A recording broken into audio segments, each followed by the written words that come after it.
২০২৪-এর গণ অভ্যুত্থানে সামরিক বাহিনী যদি জনগণের পাশে এসে না দাঁড়াতো তাহলে দেশে একটি গৃহযুদ্ধের পরিস্থিতি তৈরি হতো বলে উল্লেখ করেছেন গণ অধিকার পরিষদের সভাপতি নুরুল হক নূর। গণ অভ্যুত্থানের পরে সেনাবাহিনীকে কেন জনগণের মুখোমুখি দাঁড় করানো হচ্ছে সেই প্রশ্ন তুলেছেন তিনি। নুরুল হক বলেন, কিছু বুদ্ধিজীবী কৌশলে গণ অভ্যুত্থানের সেনা কর্মকর্তাদের অবদান অস্বীকার করে বিভাজন তৈরি করতে চায়। এতে দেশের নৈরাজ্য সৃষ্টির আশঙ্কা রয়েছে। সে কারণে সবাইকে এই বিষয়ে সজাগ থাকার আহ্বান জানিয়েছেন তিনি। শুক্রবার রাজধানীর পুরানো পল্টনে গণ অধিকার পরিষদের কেন্দ্রীয় কার্যালয়ের সামনে আওয়ামী লীগের নিষিদ্ধ ও গণহত্যার বিচারের দাবিতে আয়োজিত বিক্ষোভ সমাবেশে এসব কথা বলেন নুরুল হক।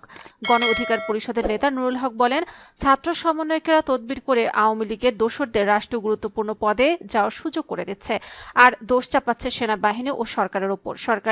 সরকারি সুযোগ সুবিধা নিয়ে যারা দল গঠন করেছে তারাও শেখ হাসিনার মতো ফ্যাসিস্ট দল হতে চায় বলে মন্তব্য করেছেন তিনি। আওয়ামী লীগকে নিষিদ্ধের দাবি জানিয়ে সমাবেশে বক্তব্য দেন গণ অধিকার পরিষদের সাধারণ সম্পাদক মোহাম্মদ রাশেদ খান। তিনি বলেন, নতুন করে এটা নিয়ে জাতীয় ঐক্যমতের প্রয়োজন নেই। আওয়ামী লীগের রাজনীতি বন্ধে ৫ আগস্টই জনগণ রায় দিয়েছে। আওয়ামী লীগকে পুনর্বাসন মানে শহীদের রক্তের সঙ্গে বেইমানি। সমাবেশ শেষে গণ অধিকার পরিষদের পক্ষ থেকে একটি গণমিছিলের আয়োজন করা হয়। মিছিলটি পল্টন থেকে শুরু হয়ে পল্টন মোড় ও জাতীয় প্রেস ক্লাব প্রদক্ষিণ করে আবার গণ অধিকারের কেন্দ্র কার্যালয়ের সামনে এসে শেষ হয়।